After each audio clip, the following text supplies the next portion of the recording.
नमस्कार रसिक प्रेक्षक हो. मी अर्चना रवींद्र शिर्के माऊली कथाकथनमध्ये तुमचं पुन्हा एकदा स्वागत करते. आपण ऐकत आहोत दगडीवाडा भाग 41. शनिवारचा दिवस, सकाळच्या 10ची वेळ. किसन न्याहारी करून आणि बरोबर दुपारची शिदोरी घेऊन संपत पाटलाच्या मळ्यात निघण्याच्या तयारीत होता. त्यानं अंगात कोपरी आणि खाली ट्राउझर घातली होती. डोक्याला आडजून हातभर पांढरं उपारणं गुंडाळलं होतं.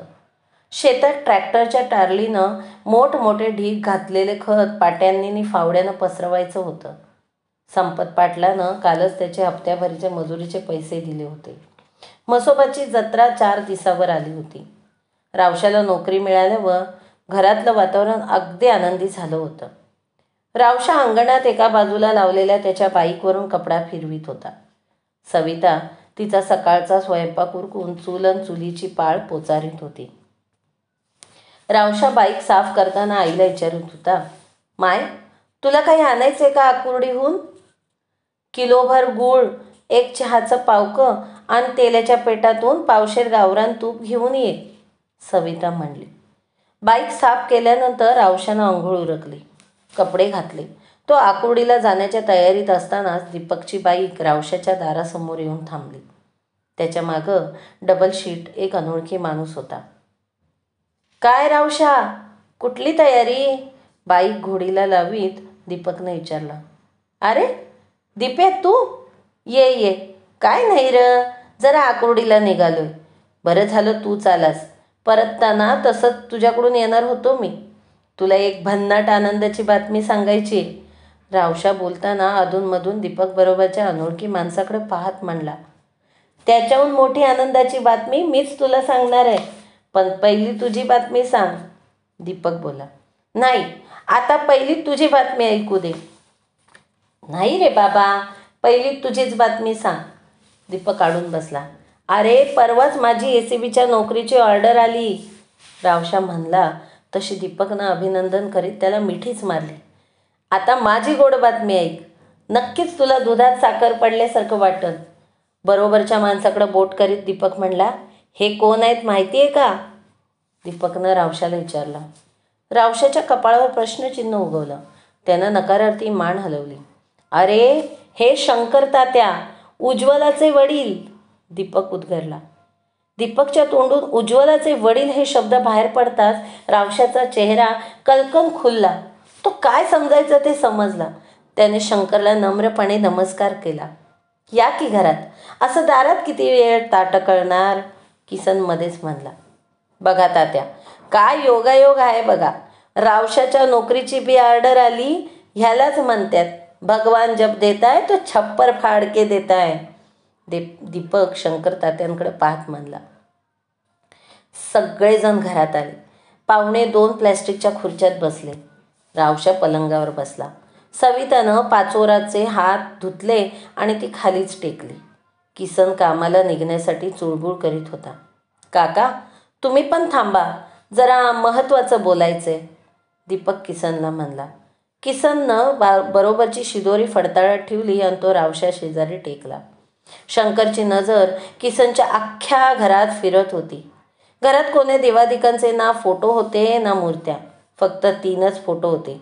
एक तुकोबांचा, दुसरा कबीराचा आणि तिसरा ज्योतिबा फुलेंचा. रावशानं पाहुण्यांना पाणी दिलं. सवितानं चहा ठेवला. चहा घेऊन झाला. काका, आम्ही का आलो काही समजलं नसनच तुम्हाला, दीपकनं विषयाला सुरुवात केली. नाही बा, फोड झाल्या बिगर कसं कळणार, किसन उत्तरला. काका, हे शंकर तात्या माझ्या गावचे म्हणजे मानगवंडीचे. त्यांची धाकटी पोरगी आहे उज्ज्वला नावाची. तिचा अन रावशाचा एकमेकांवर जीव जडलाय. आता नाही बरं, गेल्या 3 वर्षापासून. पण समाजाच्या, जातीच्या आणि धर्माच्या बंधनापायी दोघं बी आत्तापर्यंत गप्पच होते. उज्ज्वलासाठीचं रावसाहेबानं आजपर्यंत लग्न केलं नाही हो. तिचंच नाव यांना हातावर गोंदवलेलं आहे. पण ह्या 3 वर्षात एक वाईट घटना घडली. उज्ज्वलाचं गोटेवाडीच्या एका मुलाबरोबर लग्न झालं. 1.5 वर्षाच्या आत ऊस तोडणीला ऊसाचा ट्रक भरताना तिच्या नवऱ्याच्या डोक्यात डांब पडून तो वारला. तेव्हा उज्ज्वला 5-6 महिन्यांची गरोदर होती. नवरा वारल्यानंतर ती बाळंत झाली. आता तिला 1.5 वर्षाची एक मुलगी आहे. रावशा आणि उज्ज्वलाचा एकमेकांवर आजही पहिल्या इतकाच जीव आहे. आजही त्यांची लग्न करायची तयारी आहे. रावसाहेब म्हणतो मी संसार करणार तर उज्ज्वलाशीच, नाहीतर आयुष्यभर तसाच राहीन. जात वेगळी हाय, धर्म वेगळा हाय. मी शंकर तात्याला समजिवलं. ते राजी झाले.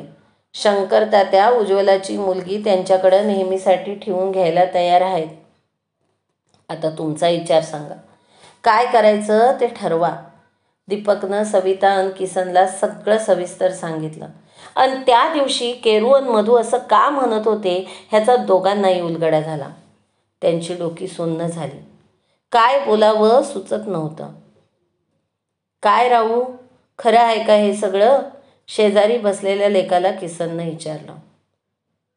हो, अगदी सगळंच खरं आहे. मी माझ्या आयुष्यात बायको म्हणून उज्ज्वलाशिवाय दुसऱ्या मुलीचा विचार करूच शकत नाही. भले मग मला आयुष्यभर असंच राहावं लागलं तरी. रावशा स्पष्ट आणि निर्धारपूर्वक बोलला. सविता तोंडाला पदर लावून सारं ऐकत होती.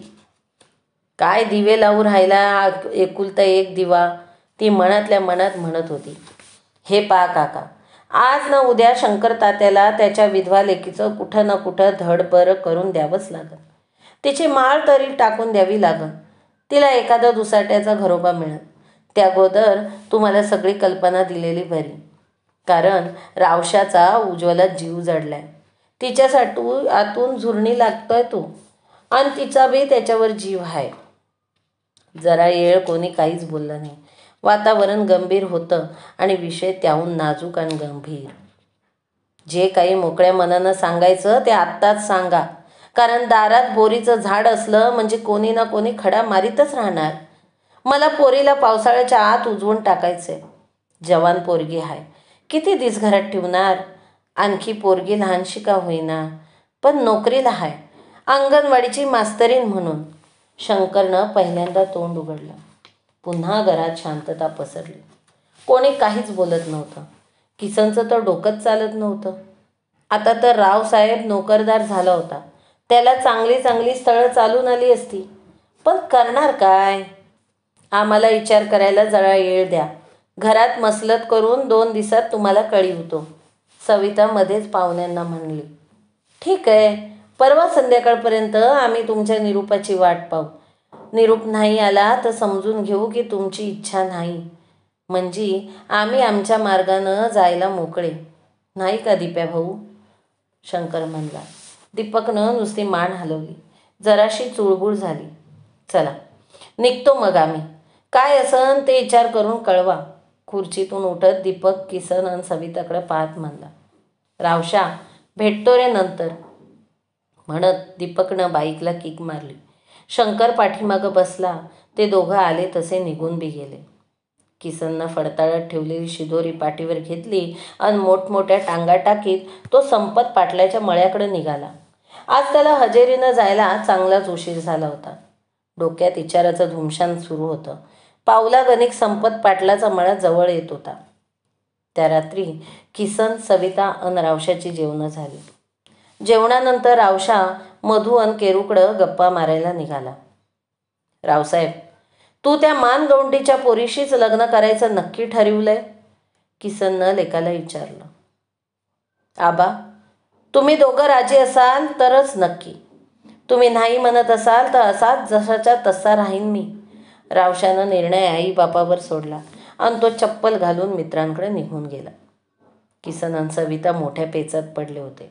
रावशा मित्रांकडे गेल्यानंतर ती दोघं रात्री उशिरापर्यंत विचार करीत बसले होते. गाव रात्रीच्या कुशीत गाढ झोपलं होतं. अमृतनगर जिल्ह्याच्या विवाह नोंदणी कार्यालयात जीप पोचली तेव्हा सूर्य माध्यान्हावर ढळत होता. रावशा, केरू, मधू आणि उज्ज्वलासह जीपमध्ये किसन, सविता, शंकर, यमुना आणि मारुती जाई ही 3 जोडपीही होती. शंकर मारुती आणि जाईला गोटेवाडीला जाऊन पुढं घालून घेऊन आला होता. हा सगळा योग जुळवून आणणारा दीपक ससाने जीपमध्ये चालकाजवळच बसला होता. उज्ज्वलाची माऊली जाईजवळ होती. रावशानं आग्रह करून पकडीची तालीम देणारे पठाण वस्ताद यांना आणलं होतं. उज्ज्वलानं इतकी तयारी केली नव्हती जितकी रावशानं केली होती. डोक्याचे केस वळणदार कापले होते, घोटून दाढी खरडली होती, ओठांवर मिशांचा बारीक कट मारला होता. केरू आणि मधूनं त्याला नवीन पोशाख शिवला होता. जवळपास 2-2.5 वर्षांनी रावशानं आज अत्तराचा फाया लावला होता. त्याचा हलकासा सुगंध अख्ख्या जीपमध्ये दरवळत होता. उज्ज्वलानं नवी कोरी फिकट अबोली रंगाची साडी आणि तिला मॅचिंग ब्लाऊज घातला होता. तसा तिचा तो आवडता रंग. किती दिवसांनी ती आज सुगंधी शॅम्पूनं केस धुतले होते. वसंत गेल्यापासून तिनं ना कधी केसांकडे लक्ष दिलं होतं ना राहण्याकडं. ती भावी आणि माजी सासवांच्या जाई आणि सविताच्या मध्ये बसली होती. उज्ज्वला आणि रावशानं विवाह नोंदणी कार्यालयातील विहित नमुन्यांचे फॉर्म भरले. प्रथम दोघांनी सह्या केल्या. रावशाच्या वतीनं साक्षीदार म्हणून मधू आणि पठाण वस्तादनं सह्या केल्या, तर उज्ज्वलाच्या वतीनं मारुती आणि दीपकनं. नशिबानं हा असा कसा फेरा आणला होता. आपल्याच लेकाची बायको कायदेशीरपणे परक्याच्या हवाली करताना मारुतीला सही करावी लागत होती. सही करताना त्याच्या उरात दुःखांची कळ उठली. नवदाम्पत्याचे स्वतंत्र आणि साक्षीदारांसह फोटो काढण्यात आले. तिथल्या अधिकाऱ्यासमोर उज्ज्वला आणि रावशानं एकमेकांच्या गळ्यात हार घातले. दीपकनं हळूच खिशातून एक कागदाचं पुडकं काढलं. त्यामध्ये मोगऱ्याचा गजरा होता. दीपकनं गजरा रावशाच्या हाती दिला. त्यानं तो उज्ज्वलाच्या केसात पळला. तो क्षणही फोटोत टिपला. माऊली आपल्या आईचं दुसरं लग्न होताना नुसते टकमक पाहत होती. ही विधात्याचीच खेळी होती. किसन आणि सविता मनातून रुष्ट होते, पण लेकाच्या समाधानासाठी चेहऱ्यावर हसूच दाखवत होते. शंकर आणि यमुनाला एका मोठ्या जबाबदारीतून पार पडल्याचं समाधान होतं. मारुती आणि जाईला आपली सून दुसऱ्याच्या घरात जाताना पाहून लेकाची अधिकच तीव्रतेने आठवण होत होती. जाईच्या मनात लेकाची एकमेव निशाणी माऊलीला बरोबर घेऊन जाण्याची इच्छा उचंबळून आली. त्याचाच वंश असल्यामुळं कोणी हरकतही घेणार नव्हतं. नाहीतर उज्ज्वलाला दुसरं लेकरू झालं म्हणजे माऊलीची राळ होईल अशी तिला भीती होती. पण अजून माऊली नादान होती. आई बिगर दीर्घकाळ न राहणारी. जाई तिला आणखी 7-8 महिने उज्ज्वलाकडे ठेवून नेहमीसाठी वाडीला घेऊन जायचा विचार करीत होती. मुलगा गेल्यापासून मारुती खचला होता. उमेद राहिली नव्हती. तो थकलाही होता. खवडव निघेना म्हणून त्यानं दावणीची सगळी चित्राबं इकून टाकली. खुटा उपटच केली. गव्हाण रिकामी झाली. दारातली लक्ष्मी कायमची गेली. अंगण ओकबोकं वाटू लागलं. मोकळ्या गव्हाणीमुळं घराची रया गेली. आठवडाभर मारुती आणि जाईला करमलं नाही. जेवायला मन होत नसे. ताटावर बसलं की डोळ्यात आसवं उगवायची. मन हुंबरी यायची. कोणी कोणाला समजावं. डोक्यात विचारांचा नुसता कल्लोळ उठायचा. होतं कसं आणि झालं कसं. आता फक्त श्वास चालतोय म्हणून जगायचं. ते दादले बायको वाडीतले दयेची पात्र झाली होती. सुंदरी मोठमोठ्यानं इवाळायची. तिलाही दारातल्या जित्रामाची याद यायची. तिच्या आवाजानं मारुतीचं काळीज चर्र व्हायचं. त्याने आलेला सगळा पैसा आकुर्डीच्या एका सरकारी बँकेमध्ये जमा करून टाकला. त्या ठेवीचं महिन्याला व्याज मिळत होतं. उज्ज्वला तिला मिळणाऱ्या पगारातून प्रत्येक महिन्याला 1,500 रुपये न चुकता मारुतीला देत होती. त्याच्या धावपळ निखटपटीमुळंच तर तिला नोकरी मिळाली होती. पण रावशाशी विवाह केल्यानंतर ती गोटेवाडीची सून राहणार नव्हती. दुसरं लग्न केल्याचं प्रमाणपत्र BDOच्या कार्यालयात दिलं की कदाचित तिची नोकरीही जाणार होती. मारुतीनं हिवाराची काली विकून आणायला पटाईनं लावली. ह्या साऱ्या मिळकतीवर दादल्या बायकोचं भागत होतं. सुंदरीची बेचैनी मारुतीला कळत होती. दारातली खुटा उपट झाल्यानंतर शेवटी एक दिवस सुंदरीही अचानक कुठंतरी कायमची परागंदा झाली. दोघांच्याही मनाला सुंदरीच्या जाण्याचा चटका लागला. गोटेवाडीची दरोडा आणि बलात्काराची घटना घडल्यानंतर विरोधी पक्षासह सगळीकडून कलह उठल्यामुळं सरकारनं आणि त्यांच्या अधिकाऱ्यांनी तिथल्या पाण्याच्या आणि विजेच्या कामांना मोठा गाजावाजा करून तेवढ्यापुरती गती दिली. काळ पुढे सरकत गेला आणि वाडीची कामं थंड होत गेली. पाण्याच्या टाकीचं बांधकाम अर्धवट पडलं. टाकीजवळ विटा, लोखंड, सिमेंट तसंच सडत पडत होतं. तीच गत विजेच्या दिव्यांची पण झाली. खांब उभे राहिले, काहींवरच तारा चढविल्या. डीपी फक्त तयार झाली होती. डीपीजवळ तारांचे वेटोळे काही खांब जण खात पडून होते. एवढी मोठी घटना घडूनही वाडीत ना वीज आली होती ना पाणी. तिथल्या बायकांना पळसाच्या खोरीतल्या शेवडीवर 4 हंडी पाणी आणण्यासाठी हेलपाटे मारावेच लागणार होते. आणि लागतही होते. गेंड्याच्या कातडीचं सरकार भावनाशून्य निवेदनाशून्य होतं. अधिकारी तर आणखी शिरपेच.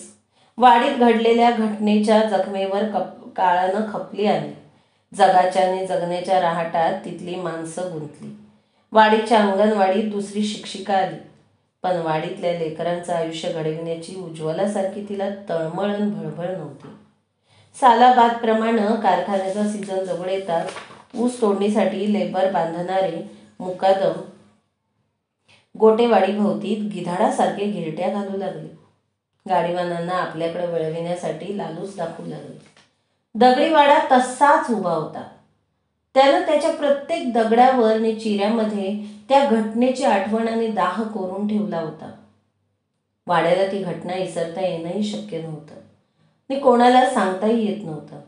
त्या घटनेतल्या पीडित महिलांपैकी आत्तापर्यंत 5 महिलांची तिरडी उठून राख झाली. ज्या जित्या होत्या त्या शिलावरच्या जखमा उरात घेऊन आला दिवस मागं टाकीत होत्या. त्यांची मनं अजूनही भेगाळलेली होती, उसावलेली होती. सूर्य उगवत होता, मावळत होता. रात्र होत होती, निवळत होती. वाडी पुन्हा तसंच जिनं जगत होती. वाडीत ना वीज आली ना पाणी. उज्ज्वला आणि रावशाचा नोंदणी विवाह संपन्न झाल्यानंतर केरूनं अमृतनगरच्या पिवळ्या टाकीजवळच्या उत्सव हॉटेलमध्ये सर्व मंडळींना जेवण दिलं. तेव्हा सूर्य बराच कल्ला होता. सर्वजण जेवून पुन्हा जीपमध्ये बसले. किसननं जिल्ह्याला येण्यासाठी मालक संपत पाटलाला शब्द टाकून त्याची जीप घेतली होती. सर्वजण खुशीत होते. जीप आल्या वाटेनं परतीचा रस्ता कापीत होती. आकुर्डीहून पुढं गोटेवाडी फाट्यावर जाई अन मारुतीला सोडून जीप मानगौंडी मार्गे पेढीला जाणार होती. सूर्यानं भडक केशरी वस्त्र घातली. सांजकडा खुलली. मावळतीला लाल, पिवळ्या आणि केशरी रंगाची उधळण झाली. उज्ज्वलाच्या मनात आणि आयुष्यातही पुन्हा अनेक विविध रंगांची उधळण झाली. आकाशातली पाखरं आपल्या खोप्यांकडे परतत होती. उज्ज्वलालाही आता कायद्यानं पुन्हा हक्काचं घर मिळालं. स्वतःला खोपा मिळाला.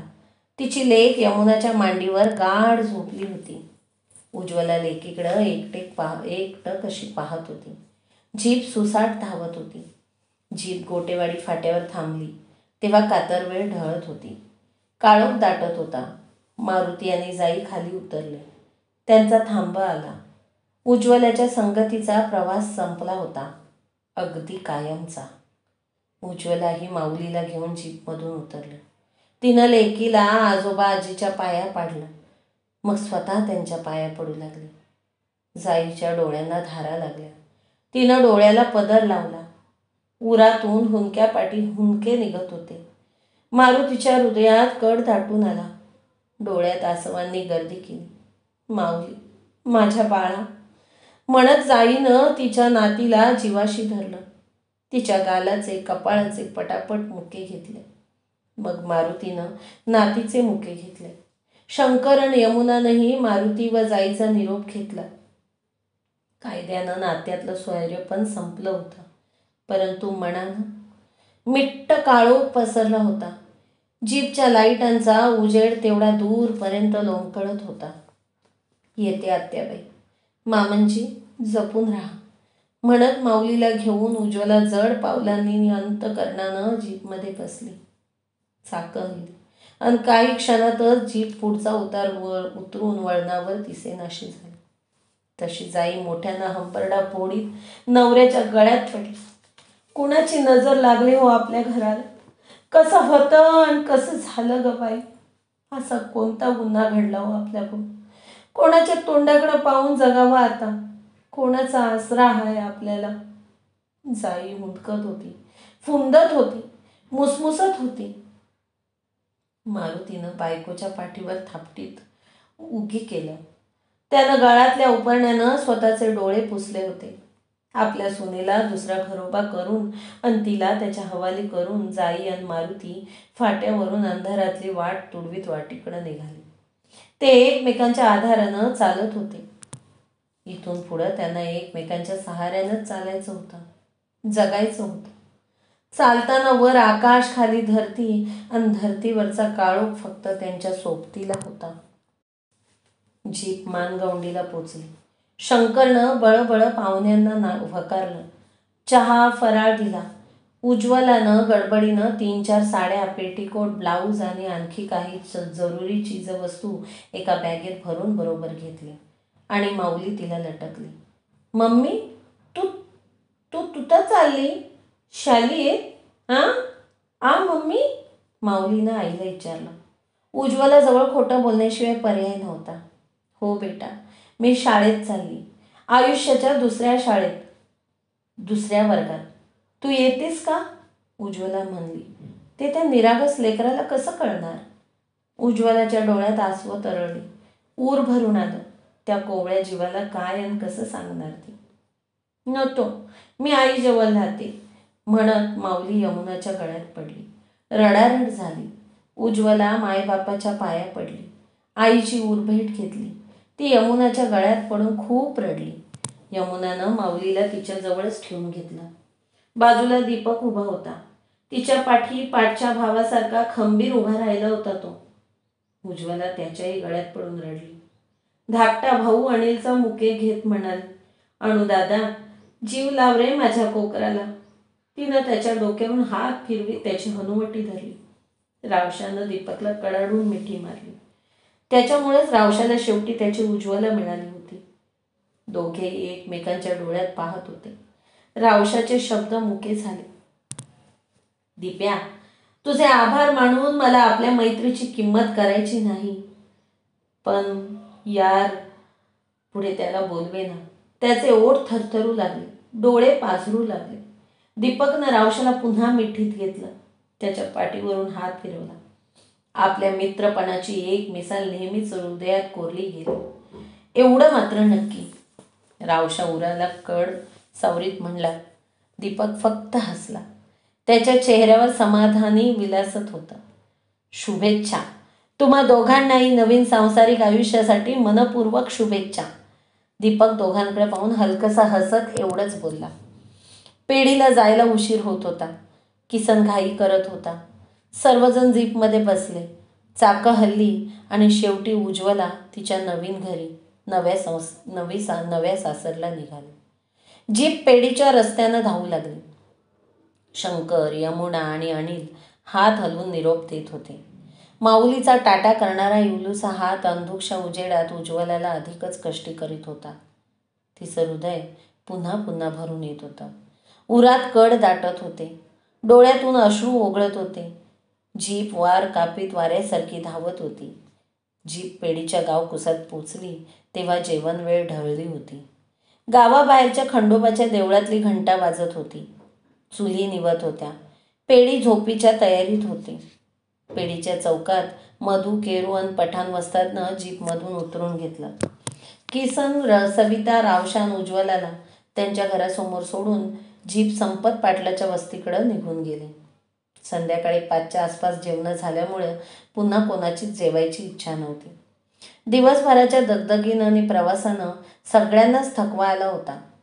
लेकाच्या सुखासाठी किसन आणि सविता त्यांच्या नाराजीचा घोट करून पिले होते. दारात पोचताच सवितानं उज्ज्वला आणि रावशावरून भाकरीचा तुकडा आणि तांब्याभर पाणी उतरून टाकलं. तिच्या कपाळावर कुकू लावलं. कुकाची चिमूट भांगातही भरली. गेल्या 2.5 वर्षापासून उज्ज्वलाचं उजाड कपाळ लाल कुंकवानं पुन्हा सजलं. शेवटी उज्ज्वलानं तिच्या हक्काच्या आणि मनातल्या माणसाचा घरात प्रवेश केला. शेजारी पाजारी आले. रावशाची बायको पाहून अभिनंदन करून कौतुकाची 4 शब्दफुलं उधळून निघून गेले. सर्वांनी स्वच्छ हातपाय धुतले. उज्ज्वलानं मात्र सचैल आंघोळ केली. गेल्या 3 वर्षापासून रावशा ह्याच दिवसाची घटकेची वाट पाहत होता. त्याची सारी स्वप्न सत्यात उतरली होती. आता त्याला हे सारं स्वप्नवत वाटत होतं. अगदी तशीच अवस्था उज्ज्वलाची झाली होती. तिच्या आयुष्याचा नवा गडी, नवा डाव असा किस्सा झाला होता. पण आता हा गडी तिच्या मनातला होता.